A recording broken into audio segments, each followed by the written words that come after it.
Hast du mal Asse angespannt? Nee, ich habe halt von da noch nicht mal Asse-Seele gesehen. Ne? Wo ist du dort? Zo, nee? Wo ist du dort unten? Los, kom voor. Eeuwhaven. Zo wordt het gas. Na, die ist so ganz voll. Dit is gas. Dan Herr Morker? Na jongens, wat zit hier voor? Also het zal een film geven, wo onze grootouderen mal voor 50 jaar am Chaco gekomen zijn. Nu wel wie mal wiesen, hoe die dan met Asse aangekomen zijn. Also, dann wär et jünt mal wiese, wo Asse Matte ausgespannt.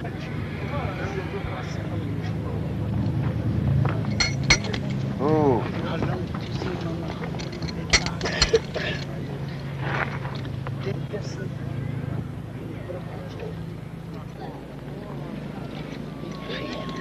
There was a time here in the Chaco region of Paraguay when survival depended on oxen and back-breaking labor. Many things have changed. Today, the Mennonites of Paraguay no longer use oxen in this way. These animals had to be specially trained for the film.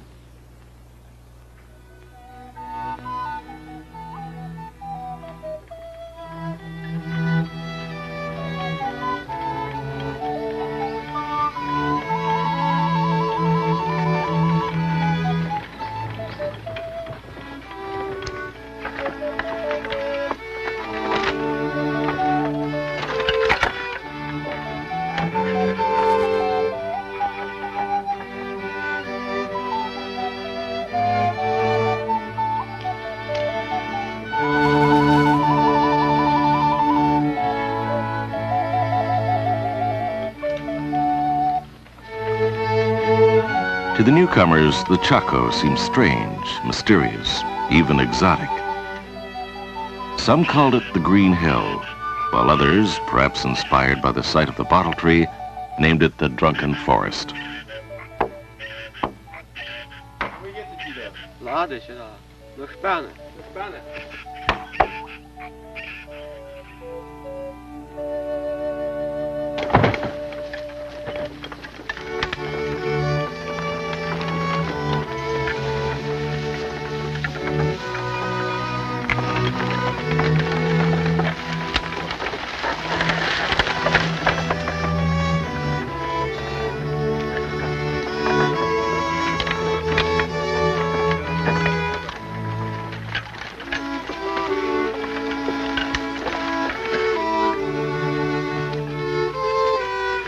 The Chaco bush is a dry, dense mixture of small, thorny bushes, large, thorny trees, interspersed generously with cactus.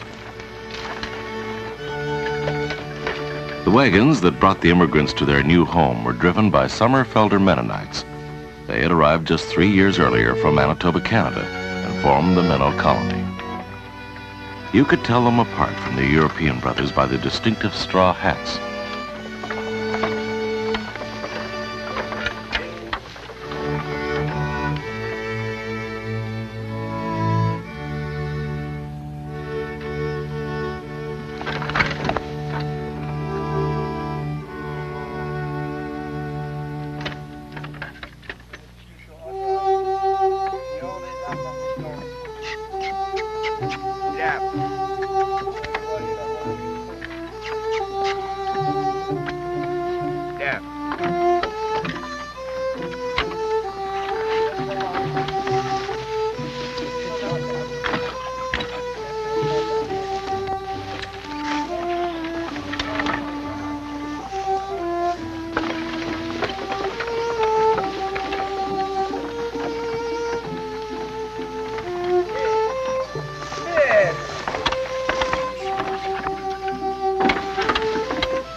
The Chaco is not without its beauty and its fruits, but it has its dangers too. Oh, that's better. Zeg maar, dat is een ganz kleine, ja. Had je alle van je eten? Nee? Not all was bush. Occasionally, the trees gave way to vast stretches of grassland or campo where wild grasses flourished. The early settlers were excited at the prospect of raising cattle on the campo. Only later did they discover that the cattle would not eat the grass. It was too bitter, except when the blades were young.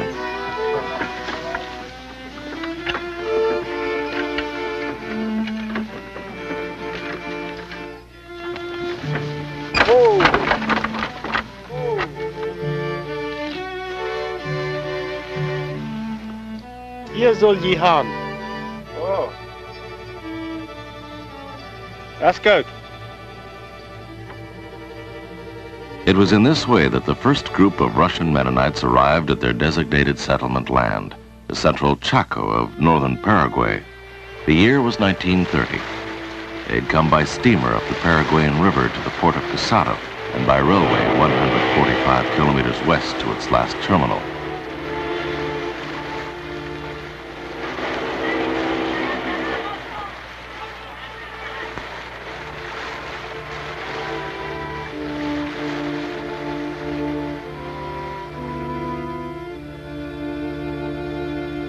They were picked up by drivers from the Meno colony and taken by ox cart to the place assigned to them, an untouched wilderness in the midst of the Gran Chaco.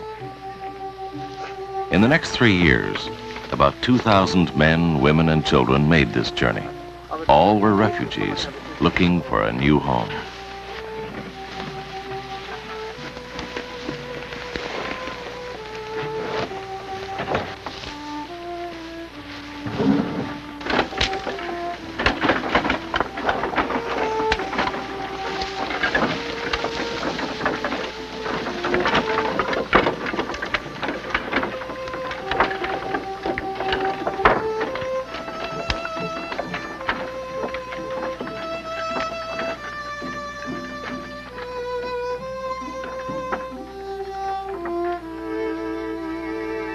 Zo, nu zijn we endlich thuis.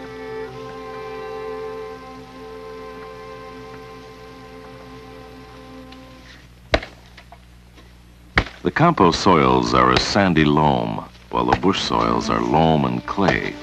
In this sandy soil, the settlers hope to plant their cotton, sorghum, and peanuts. They had a few tools to work with, like axes and tarps for tents.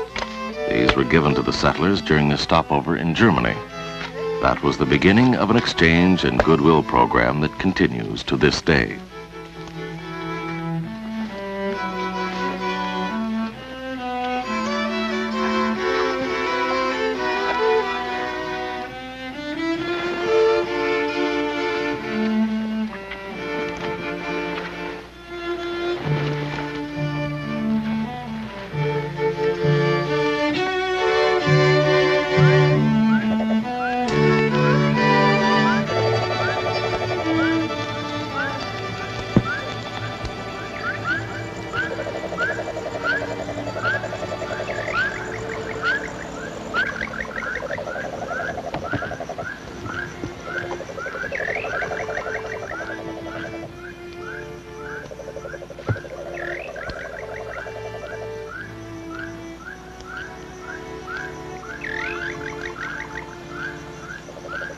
The sounds of the Chaco wilderness were new and different.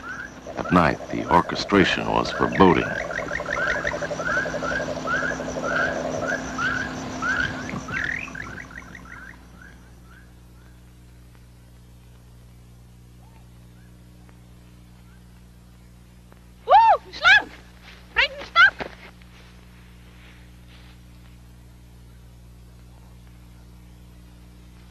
Snakes were just one of the hazards of nature the settlers encountered.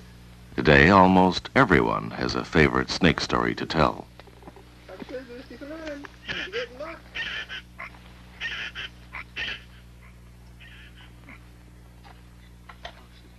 Dit is je woord, dit weibak. Is wat los? Nee.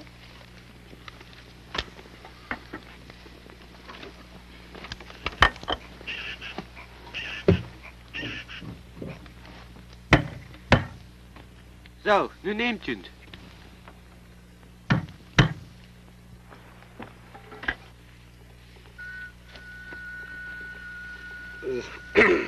Zo. Oh, dan komen we met dat goede darten en Jan een bos.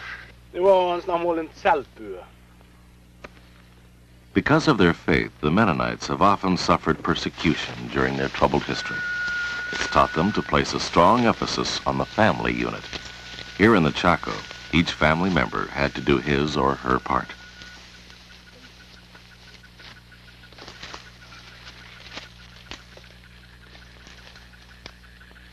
Wat meinst du, Robert? Dat is de kram? Ja. Ja? Ja. Oh. Wacht maar. Deze, wat meinst du deze, hè? Hey, wat leeft aan? Ja? Ja. Dan mag je hem een beetje rijden, rondom.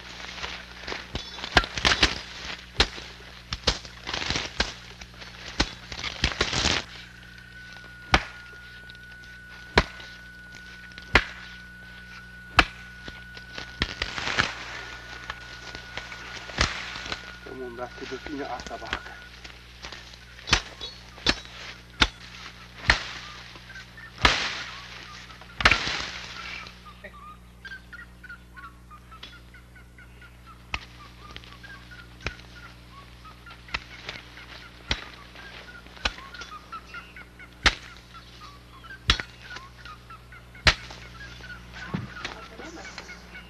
Ga er maar naar.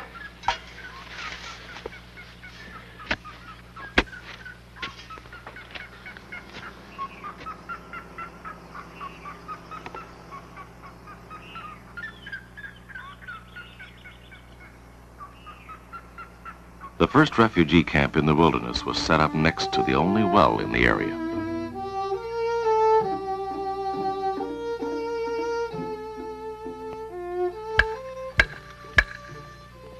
Zo, nu komt de des.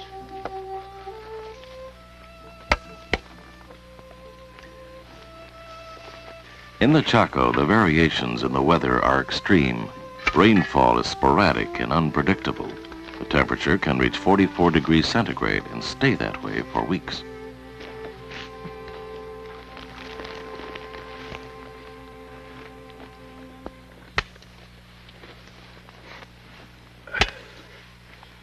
Berichte wat, Peter.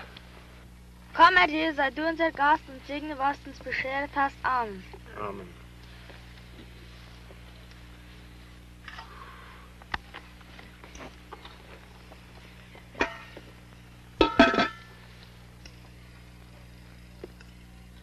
Ama schobbelen, en schobbelen, en schobbelen.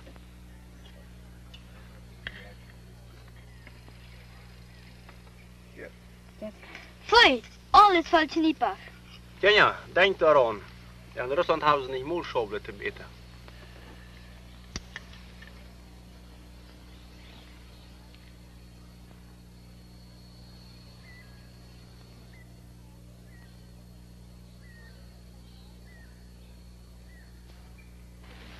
Die Erwachsenen setzen sich da hinten in Gras. Bitte. Okay, das ist ganz ja. Au! Okay.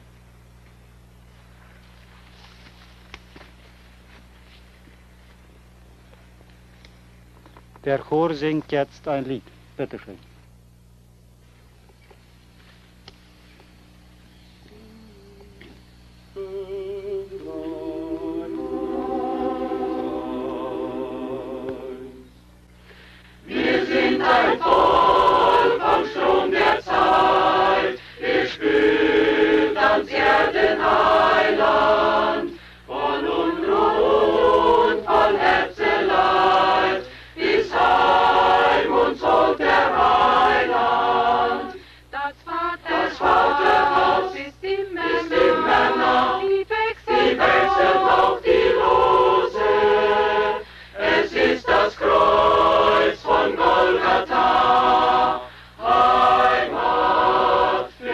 Heimatlos.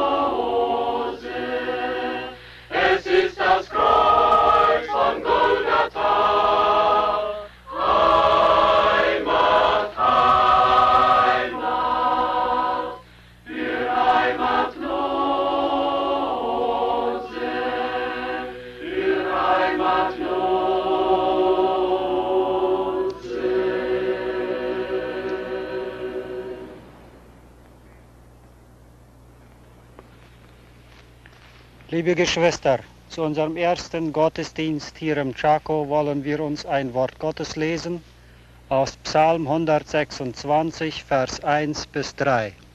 Wenn der Herr die Gefangenen Zions erlösen wird, so werden wir sein wie die The Mennonites often compared their pilgrimage with that of the children of Israel. Zunge voll Rühmen sein. Da wird man sagen unter den Heiden, der Herr hat Großes an ihnen getan. Der Herr hat Großes an uns getan, des sind wir fröhlich. Liebe Geschwister, noch ist es kein Jahr her, seitdem wir Russland, unsere alte Heimat, verlassen haben. Und noch oft wandern unsere Gedanken zurück in jenes Land, das für uns zum Land der Schrecken wurde. Like many others, the Mennonites in Russia suffered terribly in the aftermath of the revolution. At the end of 1929, 5,000 people of German descent, most of them Mennonites, suddenly were allowed to leave the Soviet Union. Within a few weeks, the news had spread among the Mennonites that one could leave Russia. The rumor triggered a mass flight to Moscow of 10,000 more people. Driven by fear of communism, persecution, and exile, they had left their land and all their belongings behind, turning their backs forever on their settlements. For almost 150 years, the Mennonites had lived in Russia at the invitation of Catherine the Great and the Tsars who followed her. Being an industrious people, the Mennonites had established flourishing colonies along the Dnieper River, the Ural Mountains in southern and eastern Russia, and in Siberia. However, the Bolshevik Revolution under Lenin, the Civil War, and the Soviet rule under Stalin brought an end to their peaceful way of life. Starvation and death, depression and threat of exile were rampant in the Mennonite colonies after 1917. For many, leaving their beloved Russia seemed to be the only choice. In November 1929, the German Reichstag, or government, agreed to take in the people gathered in Moscow, but only 5,000 escaped. The rest were sent to the far north of Siberia, where many died in the Arctic cold.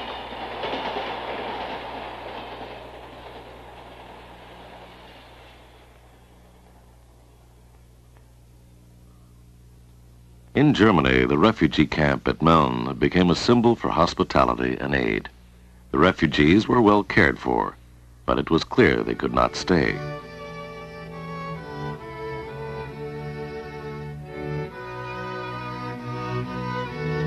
All wanted to go to Canada, but Canada had very strict immigration laws at the time.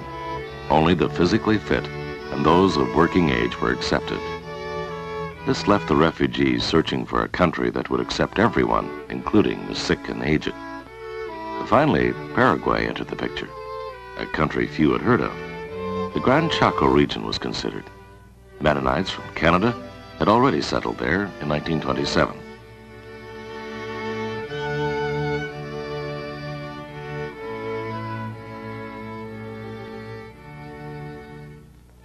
Mennonites in Germany and North America formed an advisory board to help bring their fellow brothers and sisters from Russia into their new place of refuge. And so the Gran Chaco was to become their home. Dafür wollen wir dankbar sein und die Errettung aus der Not nie vergessen. Wir glauben, dass Gott uns in diese Wildnis geführt hat. Und im Vertrauen auf ihn wollen wir nun unsere Arbeit beginnen und er wird uns die Kraft dazu geben.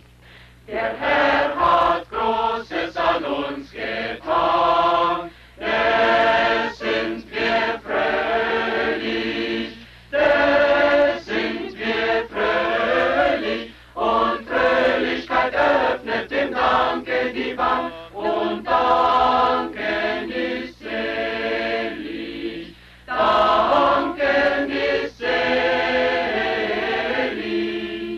drum steige die Freude zum Himmel empor. Die Schalle von dankenden Sängen ist Chor. Von dankenden Sängen ist Chor. Es steige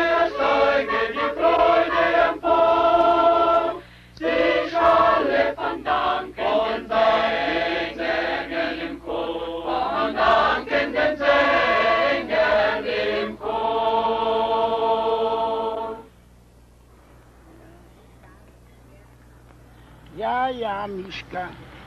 Ihr Ochsen habt uns in den Chaco gebracht, der für uns eine Heimat werden sollte. Und dann begann der schwere Kampf. The Casado Company sold them the land and also provided the first teams of oxen. The wild cattle had to be tamed before they could be harnessed to a plow or wagon.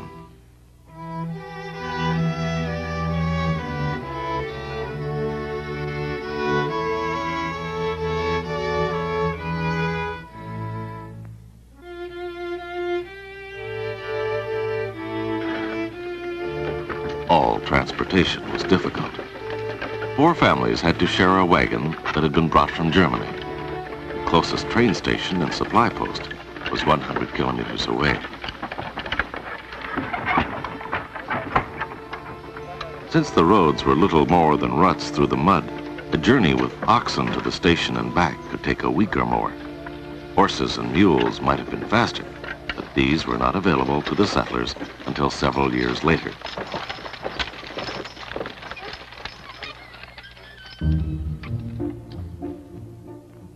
The wild cows produced too little milk to satisfy the large families, and getting that milk was not an easy matter.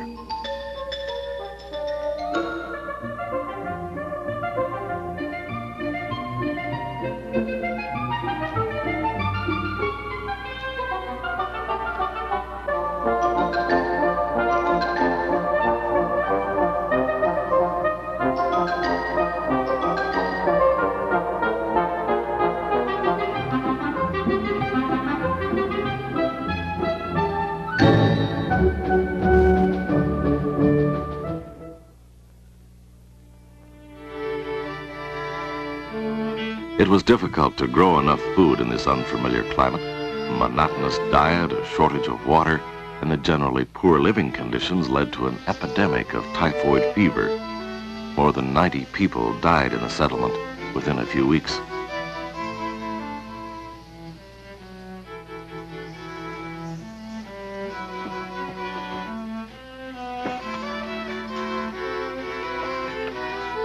The dead had to be buried in hollowed-out bottle trees, since no lumber was available for coffins.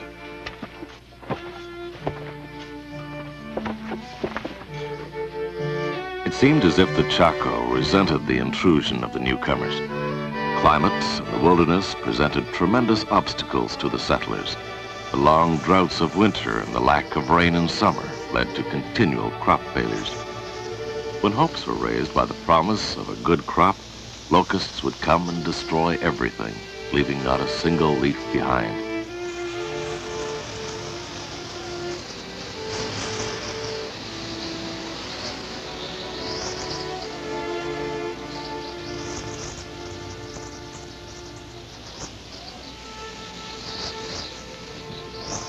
The struggle against caterpillars and ants was often futile. Many settlers gave up in despair. If there had been any way out during these difficult times, probably no one would have remained in the Chaco.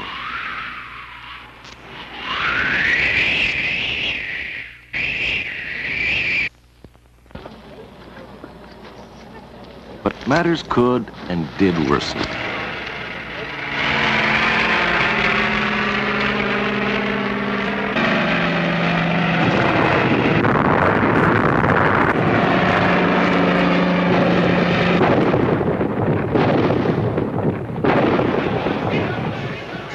This is what it seemed like in 1932. The conflict that had long been smoldering between Paraguay and Bolivia finally exploded into the war over the Gran Chaco.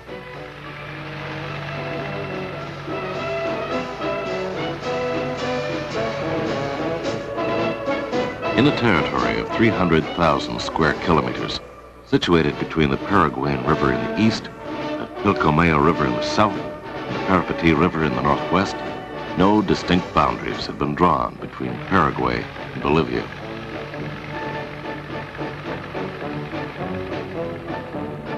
The treaties that had been negotiated at the end of the 19th century were not kept. The tension between the two countries built up.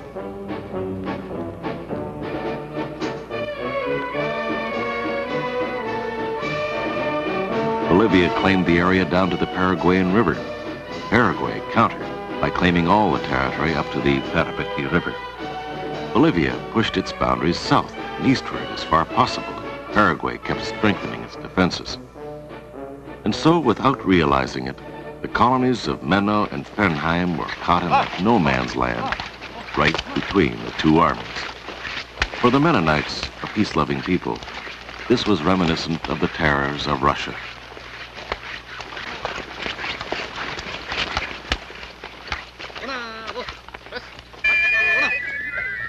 For the Paraguay government, the presence of the Mennonite colonies now strengthened their claim to the land. By July of 1932, the Bolivian troops occupied some of the territory of the Mennonite colonies. In September, the political tension finally led to the Battle of Boquerón. The front line formed a semicircle around the Mennonite villages.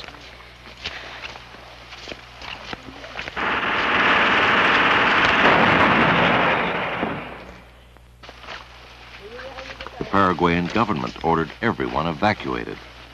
But where could they go without vehicles, without food supplies, without water?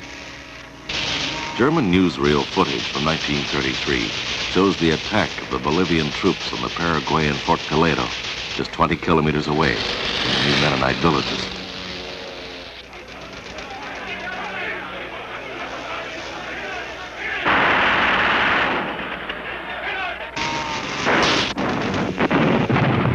Day and night, the shell fire came from the bloody battlefields of Boquerón and Toledo and rumbled over the worried settlers.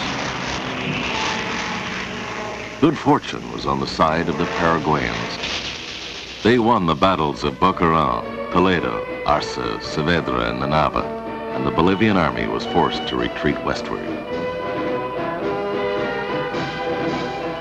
In July of 1935, after 3 years of bloody fighting, the Paraguayan troops arrived victoriously at the foot of the Andes Mountains. For 3 years, the Paraguayan regiments had traveled back and forth through the Mennonite colonies. More than 30,000 of their troops died in the heat of battle and on the campaigns through the treacherous wilderness. A cemetery for soldiers within the settlement is now maintained by the colony. It was in the villages that the first Mennonite contacts with the Paraguayan people were made. This proved to be advantageous for both sides as they bartered for food. The Mennonites gladly traded watermelons, beans, milk, and eggs for canned and fresh meats, which had become a monotonous diet for the troops.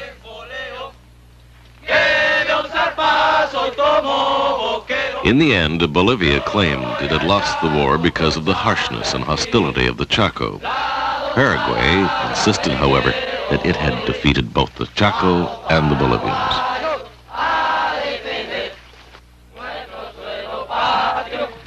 Everyone shared in the joy of the Paraguayan people when peace was finally declared.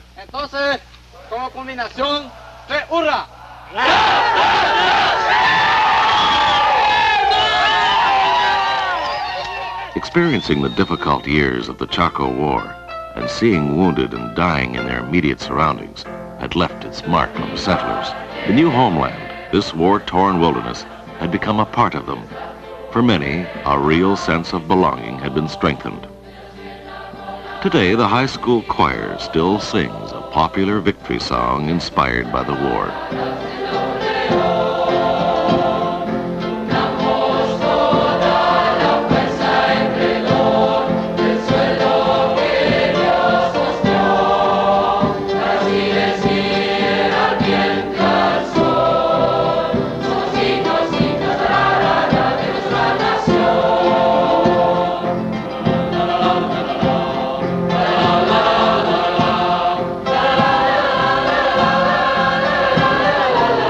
Chaco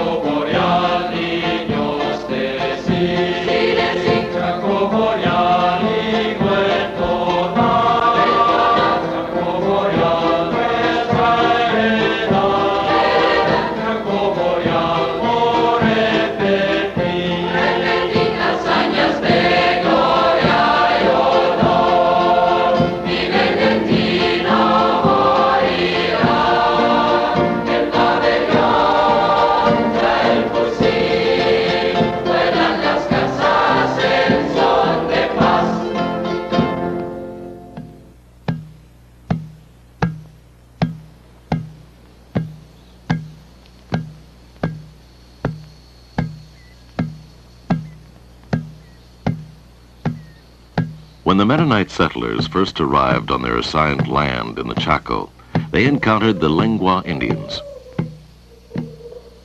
These Indians lived nomadically, making their livelihood by hunting, fishing, and scavenging for whatever the bush had to offer.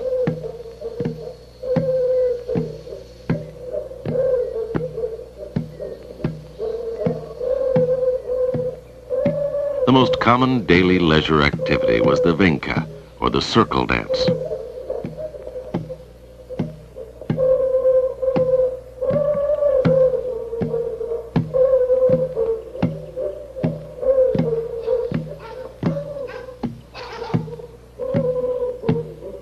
Anthropologists have estimated that in 1935, there were only 500 Lenguas in the area in which the Mennonites had settled.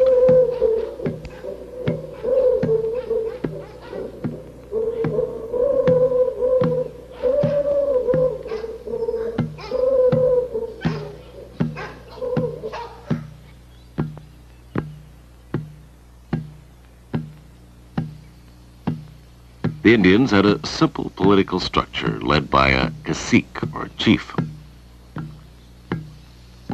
The women were responsible for gathering firewood, cooking the meals, and building the huts.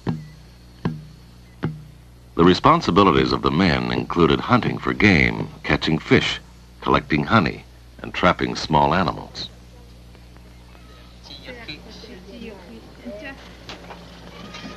The Lenguas were indispensable helpers during the difficult colonization period. They knew the bush well. They knew where the campos were located and where to find the bamboo reeds which were essential for roofing. They assisted the settlers in clearing the bush and preparing roads, and helped with seeding and harvesting.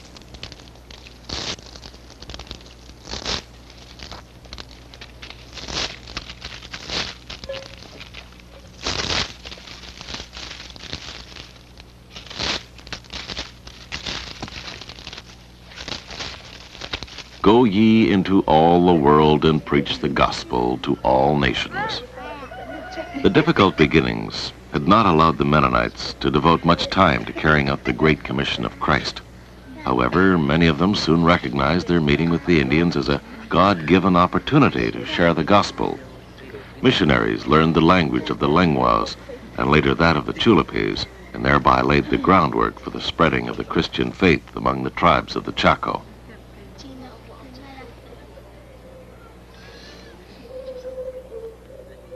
The Lenguas were only one of many tribes scattered throughout the vast expanse of wilderness. Other tribes lived in the Chaco, although there were many similarities among them. To this day, each has retained a distinct identity.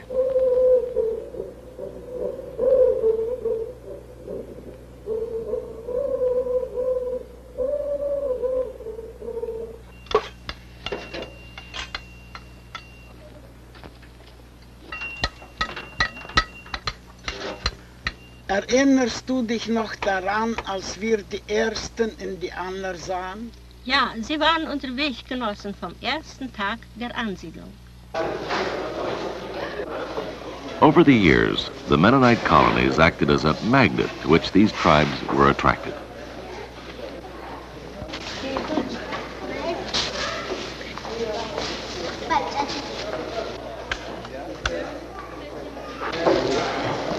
Bread became their symbol for life. They took jobs in order to earn it.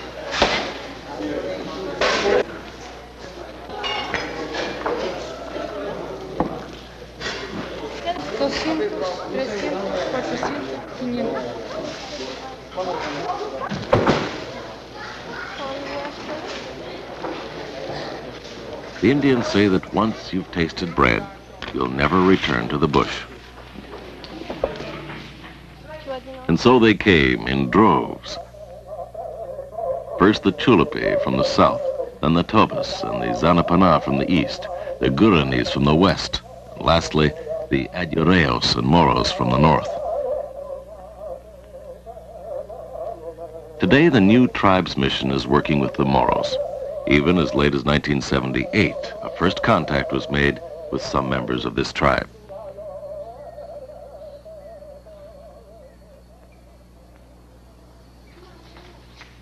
The Indian population grew steadily.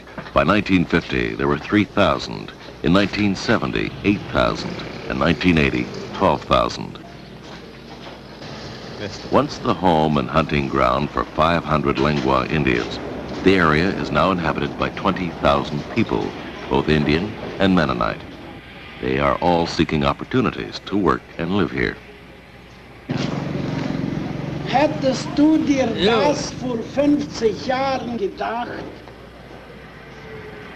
Today, the modern radio station, ZP30, is used as a means of communication, entertainment, and evangelism. Locally produced programs are broadcast in Spanish, German, or one of 4 native languages.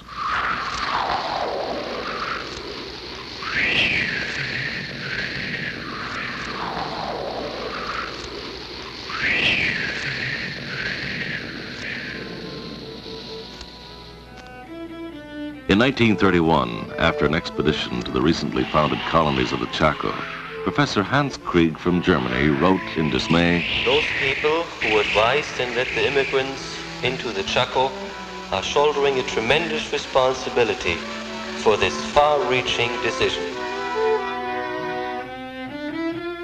Perhaps Professor Krieg did not know all the circumstances that led to the founding of this settlement. However, he was deeply concerned for its welfare.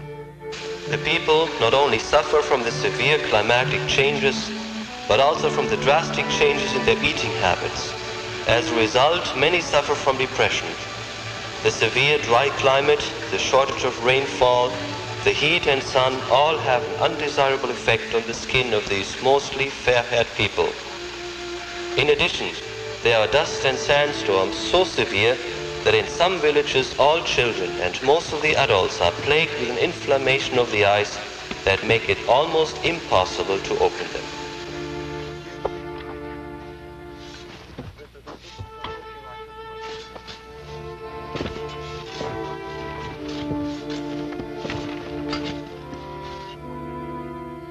During this difficult period, many settlers sought a way out.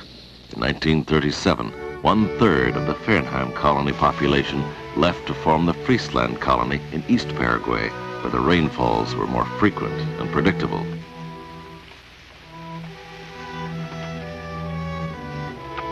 And yet, it seemed the Chaco was slowly becoming a home for those Mennonites who stayed behind. After the Second World War, more Russian Mennonites fled to Paraguay. In the Chaco, the colony Neuland was formed, and in East Paraguay, Volendam. In these colonies, the women often worked alone. Their husbands and older sons were missing. They had been exiled in Russia or forced to participate in the war, where many of them died.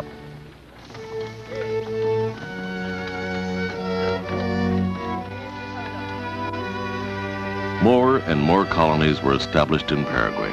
Some Canadian Mennonites also immigrated.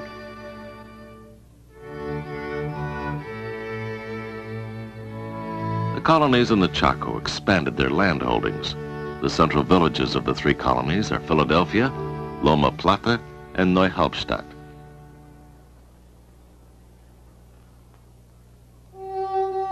However, the Chaco seemed to be stronger than their best efforts.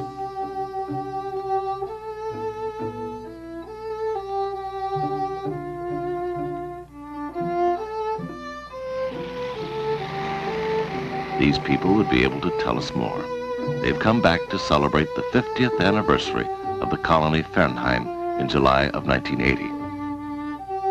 During the 50s and 60s, their plight here seemed hopeless. At that time, many moved to Germany, Canada, or Brazil, where immigration and employment opportunities had improved.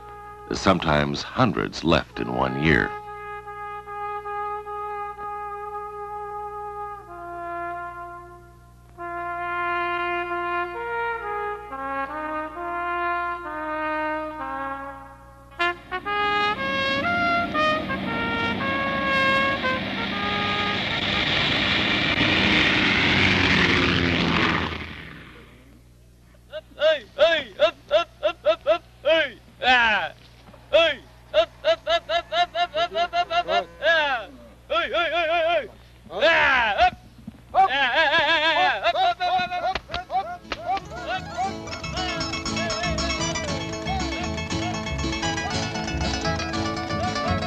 But not all could emigrate, and others had simply put down roots. Those who stayed behind had to work hard to eke out an existence, but slowly they raised their standard of living.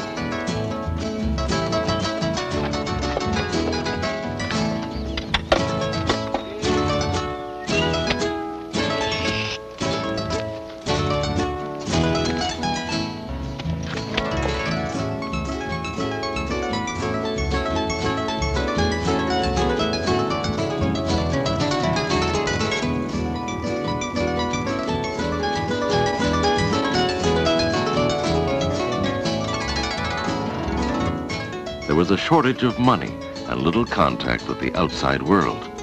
If it had not been for the cooperative system, they would not have survived. The first cooperative store, the Colony Administration Building. A mill and oil press were built almost without funds.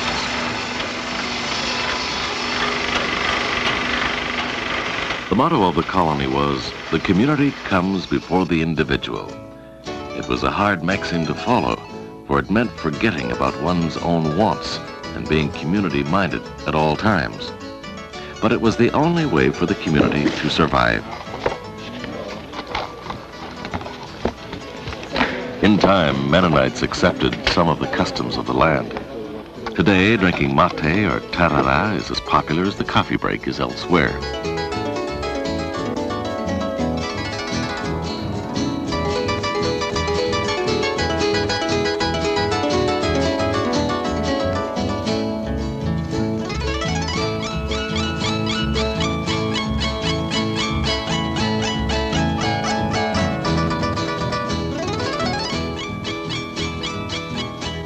However, more than goodwill and hard work are needed to create living conditions that compare well with developed countries.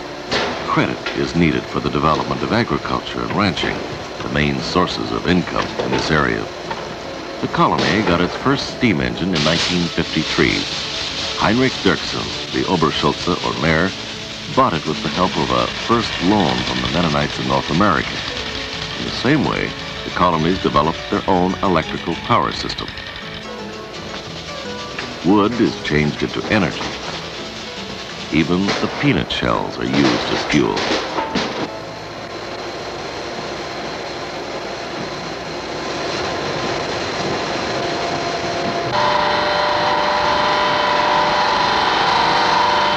For large-scale growth, long-term loans and investments are required.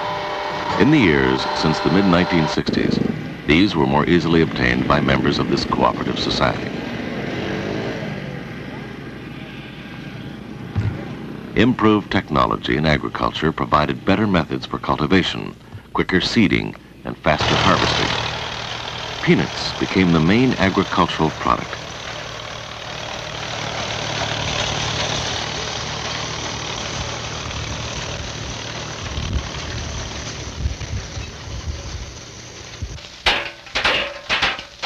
During the first years, the farmer, his wife, and children would harvest the small crop by hand.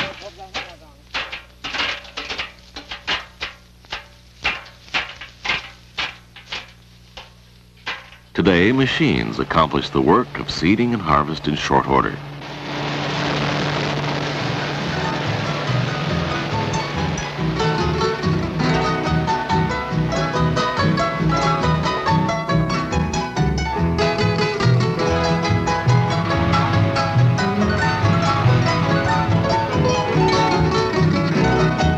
In the past, the large families and their Indian helpers would pick the cotton manually.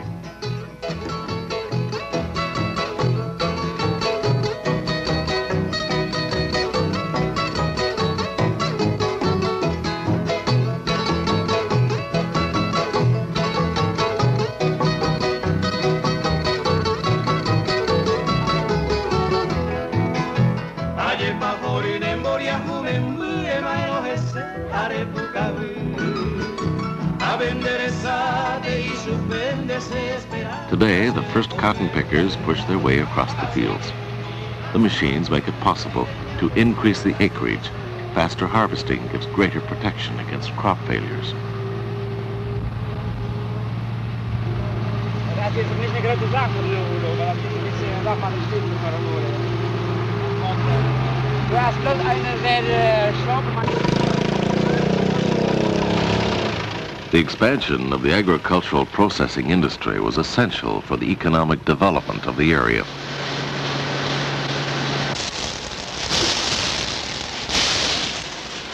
The peanut oil produced here is sold throughout Paraguay.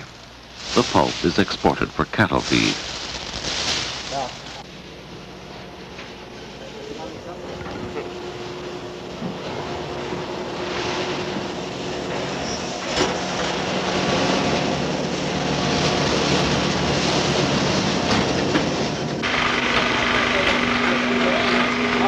The cotton seeds are removed and the cotton is packed into bales for shipment to Asuncion.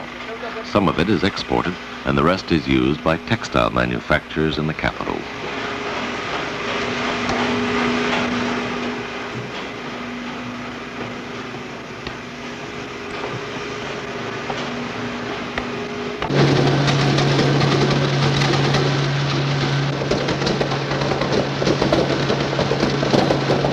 The Mennonites also process the Palo Santo wood, which is plentiful in the Chaco bush, to extract a valuable perfume base for export purposes.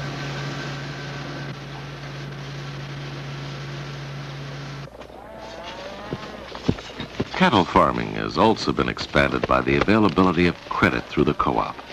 The loamy soil of the cleared bushlands proved to be suitable for growing cattle feed. At the experimental farm, new varieties of grasses were examined for their adaptability to the climate of the Chaco. Researchers found that the most suitable variety was the buffalo grass, which is now widely grown. Robert Unruh, an American development worker with the Mennonite Central Committee, has spent his lifetime improving the agricultural opportunities of the colonies. Today, the experimental farm is a joint operation administered by all the Mennonite colonies. Over the years, much of the Chaco bushlands have been cleared, and in their place, luscious green pastures are growing. During the early 50s, an American contractor named Vernon Buller donated some road grading machines and the first bulldozer. The large bulldozers not only cleared the bush, they also dug large ponds or dugouts called tajamares, which served as water reservoirs during the dry periods in winter. With the establishment of the experimental farm, new breeds of livestock were introduced, most notably the Santa Catruda.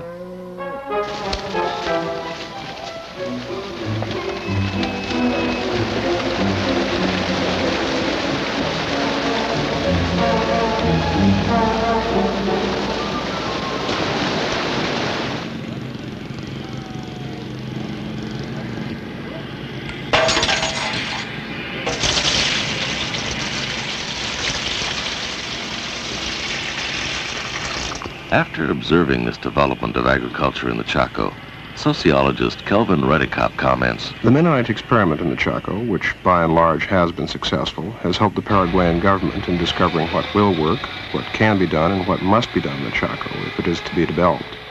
Without exaggeration, it can be said that the Mennonite experimentation with cattle raising and cropping has provided the clues for transforming the central Chaco into a cattle-producing area."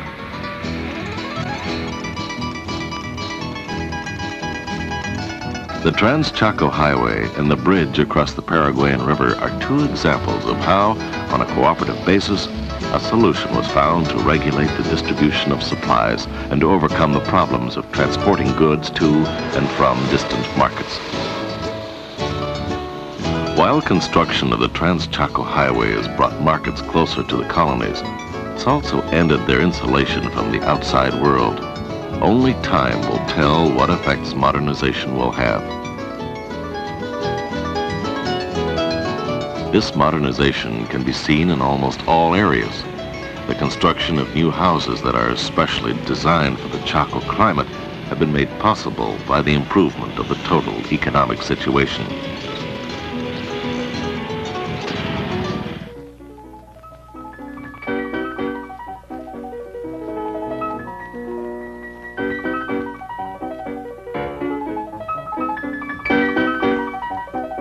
Here in Paraguay, the